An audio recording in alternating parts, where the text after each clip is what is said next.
Olá! Seja bem-vindo e bem-vindo! Nessa videoaula vamos falar sobre o conceito de interoperabilidade por meio de exemplos. Então, que tal começar com um exemplo do que não é interoperabilidade? Lá na década de 80, Maria e Ana eram vizinhas de rua e muito amigas.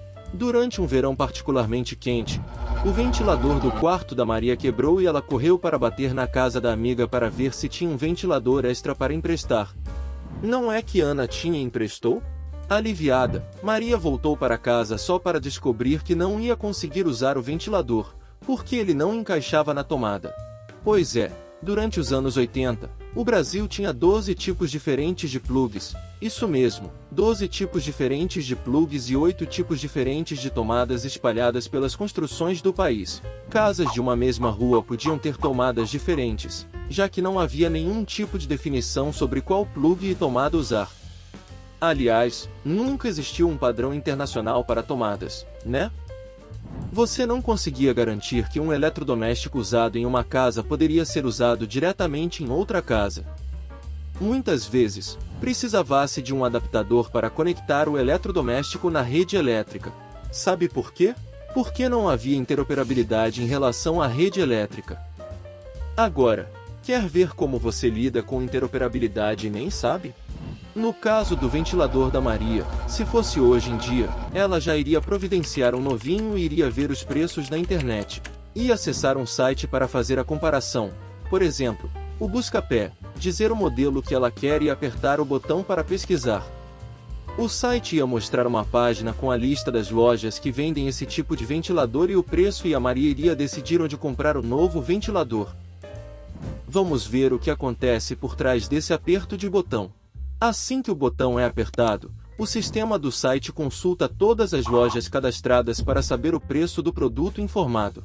O sistema de cada loja recebe essa consulta e verifica em seus dados se o produto existe e qual o preço cadastrado.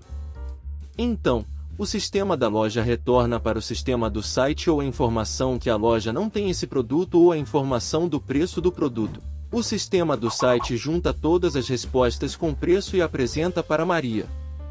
Os sistemas do site e das lojas só conseguem se comunicar porque usam interoperabilidade. São organizações diferentes, interagindo entre si, envolvendo o compartilhamento de informação de maneira transparente, sem se preocupar com as tecnologias que cada uma das organizações adota. Uma organização não precisa se adaptar a outra para trocar os dados. Ficou mais claro? Muito bem! Chegamos ao fim dessa videoaula. Aqui, você pode entender melhor o conceito de interoperabilidade com os exemplos apresentados. Você já imaginou como é um governo integrado na perspectiva do cidadão? Nesta videoaula, vamos ilustrar como o cidadão vai passar a perceber um governo que seja integrado. Veja só, para o cidadão, interagir com um governo que não é digital é muito confuso. São várias esferas, poderes, órgãos, secretarias, agências e mais uma infinidade de nomes que refletem uma estrutura organizacional complexa. Muitas vezes, o cidadão é quem tem que resolver essa complexidade, porque precisa de acesso a um serviço público que exige, por exemplo, uma confirmação de um outro órgão. Quantas vezes você, como cidadão, não teve que providenciar um nada consta ou uma certidão qualquer de um órgão governamental para entregar para outro órgão? E nem vamos falar de quantas vezes você já informou ao governo seu nome, sobrenome, data de nascimento, nome da mãe e outros dados pessoais. O governo já deveria saber, né? E nem perguntar mais. Afinal, isso custa seu tempo e seu dinheiro e, muitas vezes, sua paciência. Quando o governo passa a ser um governo integrado, a ideia é que esse tipo de informação possa ser compartilhada e reutilizada, sem precisar que o cidadão vá de um lado para o outro. Quem tem que ir de um lado para o outro são os dados e o governo é quem tem que ter a responsabilidade de compartilhar esses dados, sempre de acordo com as leis, em especial, com a Lei de Proteção de Dados Pessoais. No governo integrado, o cidadão precisa somente solicitar o serviço público que deseja e o governo vai atrás dos dados que já possui para prestar esse serviço. Nesta videoaula, você pode entender melhor como a interação cidadão e governo muda quando o governo é um governo integrado. Você já refletiu sobre como o governo percebe o próprio governo? E se fosse dentro do conceito de governo integrado? Vamos ver a seguir? Assim como para o cidadão, o governo também se percebe como vários pedaços, cada um com sua competência e responsabilidade. Em um governo que não seja integrado, um pedaço não fala com o outro muito bem. Daí, informações que o próprio governo cria, como dizer se o cidadão está aposentado ou não, têm que ser providenciadas pelo cidadão para entregar em outro ponto do governo. E mais, toda vez que o cidadão fornece informações ao governo, o governo tem o trabalho de validar essas informações. Tem que ter gente disponível para receber o cidadão e tem que ter gente disponível para verificar se os dados informados estão corretos. Já pensou quanto isso custa? Além do custo, abre as portas para falhas. Por exemplo, abre as portas para que dados incorretos passem pela validação, facilitando a ocorrência de uma fraude. Em um governo integrado, já fica mais difícil disso acontecer. Os dados informados pelo cidadão são compartilhados dentro do governo e não precisam mais serem recebidos nem validados. Isso já foi feito anteriormente. Informações que são geradas pelos próprios órgãos do governo, como certidões, nem vão ser mais exigidas diretamente do cidadão. Basta a integração e o compartilhamento de dados dentro do governo mesmo. Quem está criando e melhorando serviços públicos integrados, já pode considerar essas informações sem precisar pedir para o cidadão.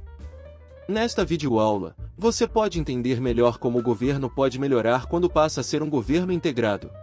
Quando você, cidadão, quer solicitar um serviço público, muitas vezes precisa fornecer informações ao governo. Tem que preencher formulários ou, até mesmo, levar em papel até o órgão que presta o serviço que você quer. É muita burocracia, né?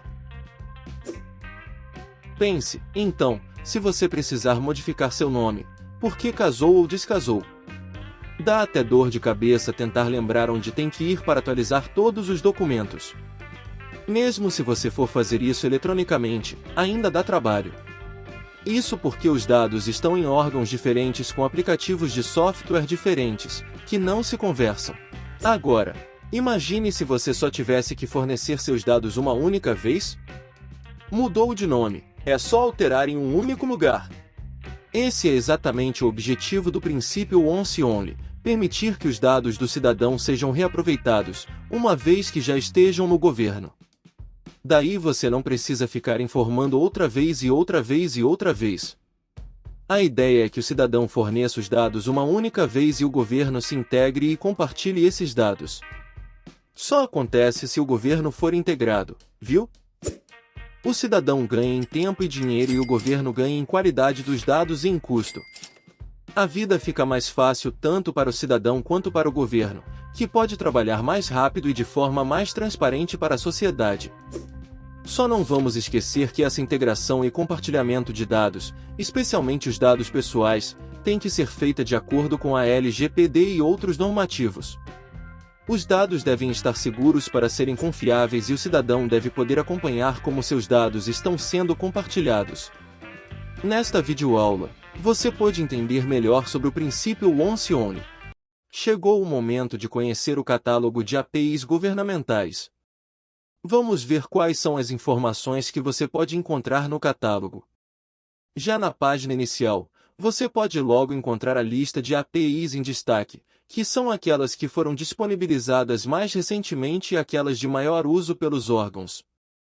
Continuando, as APIs disponibilizadas são apresentadas agrupadas em temas como, por exemplo, registros de referência, cadastros do cidadão, cadastros de empresas, agricultura e governança fundiária, e assim por diante.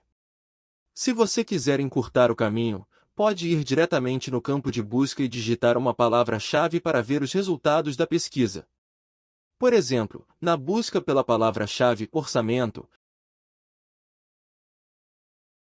é apresentada uma lista de APIs referentes aos temas gestão orçamentária, controle e transparência e gestão financeira da União. O menu, localizado acima à esquerda, e representado pelos 3 traços, também permite que você vá direto ao tema de interesse. Vamos ver o que existe de informação referente a uma API específica? Vamos usar a API de cadastro base de endereço, CEP, como exemplo. Na página da API de cadastro base de endereço, CEP, encontramos informação sobre se a API é gratuita ou paga, quem é o órgão ou entidade responsável pela API, sua versão e a data da versão, e, logo à direita, um link para acessar a especificação técnica da interface, denominada Swagger. Além disso, uma breve descrição e, se existir o cálculo do impacto de interoperabilidade, quanto pode ser economizado para cada consulta realizada usando a API. Seções explicativas apresentam as principais operações, quais bases ou sistemas-fonte dos dados disponibilizados, o detalhamento técnico e os contatos. Uma seção muito importante é a que apresenta as principais operações. Aqui, você vai conseguir entender quais são os dados disponíveis que podem ser reusados no seu serviço público, quando a integração estiver finalizada, e que não serão mais necessários pedir ao cidadão. Outra seção que vamos destacar é a como acessar a API, que vai dar o passo a passo que você deve seguir para conseguir o acesso e poder utilizar os dados disponibilizados. Finalmente, são apresentados outros detalhes da API como a tecnologia utilizada e a disponibilidade.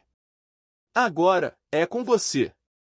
Acesse o catálogo e veja se existem informações disponíveis que você pode utilizar nos seus serviços públicos e aproveitar todos os benefícios de um governo integrado.